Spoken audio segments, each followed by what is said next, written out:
It was quite interesting, Ambrose, to listen to you talk about the world economy. And it kind of reminded me about the last time I was in Swaziland.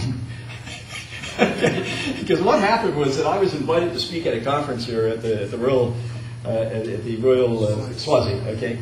And I was the last speaker. But I come over, like it was a 2.5-day program, and I come over on the second evening, sort of like last night, and I flew in. And I get up in the morning, I went down. They had a speaker that was on before me for he was on for about an hour or so. And his specialty at that time was in 1998. Okay, and I was living in South Africa at that time. His specialty was Y2K. How many remember Y2K? Yeah, that was when the world was going to come to an end. Do you remember that? Do you remember what you did on old New Year's Eve, right? You drank yourself to death. Because you thought the world's all over. Okay? And what happens, this consultant, he was an IT consultant. What he did is that he got up there and he told these people how bad things were and what was going to happen to them. Okay? And what was in store for the future.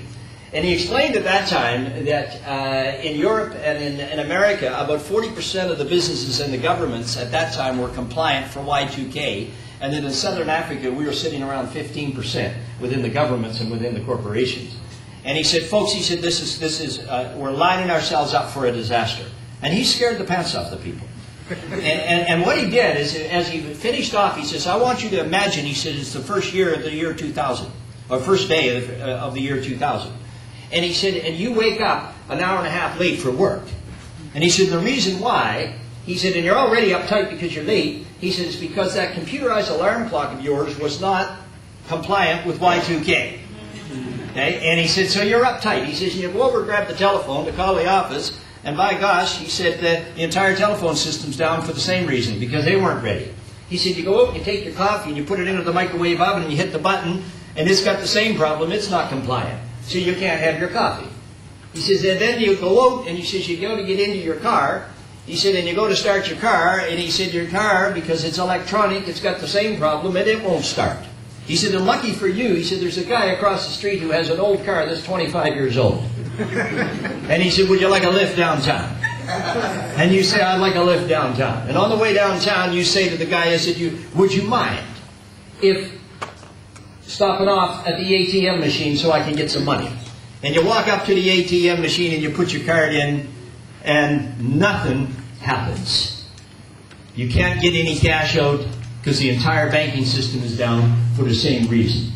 And he says, folks, he said, that could be the first day of the year 2000 for you. And he said, have a good year. And he left the stage. And I was sitting with the Master of Ceremonies as he walked by, okay? And as he walked by, the Master of Ceremonies said, where's he going? I said, I think he's going straight out the door. And he walked straight out the door, and then he said, do you think he's coming back? I said, I hope he doesn't.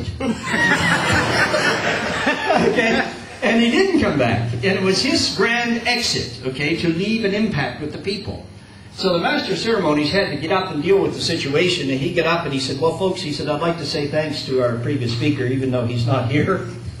And he said, but we now have Bill Gibson, who's living in South Africa, and he's from Canada. Okay? And he says, and he's going to leave us on a high.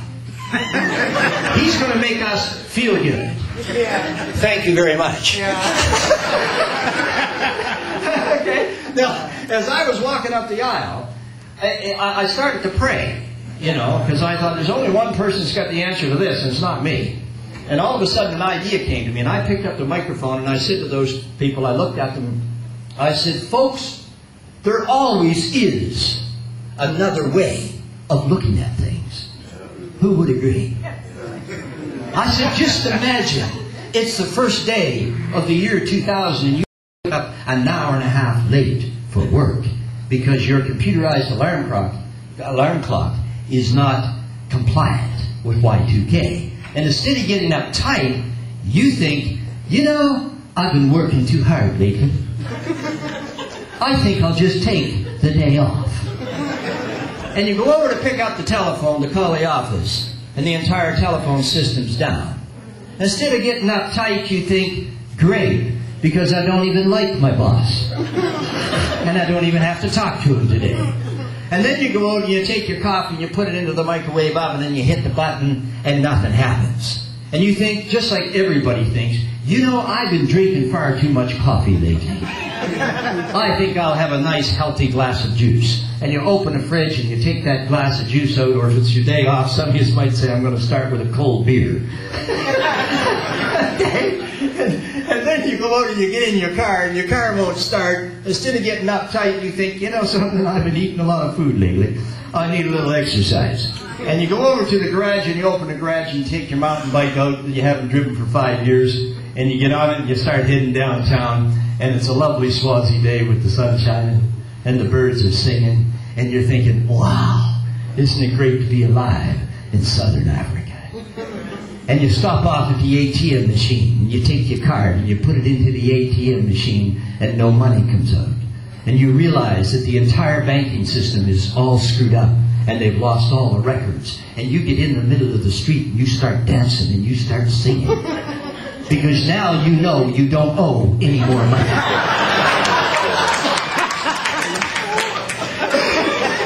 Right?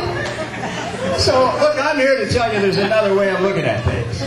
Hey, and we're going to take a look at the various things that can be done and that can take and make a difference in the business. And by the way, how many people here notice that I have a bit of an accent? And where am I from? No.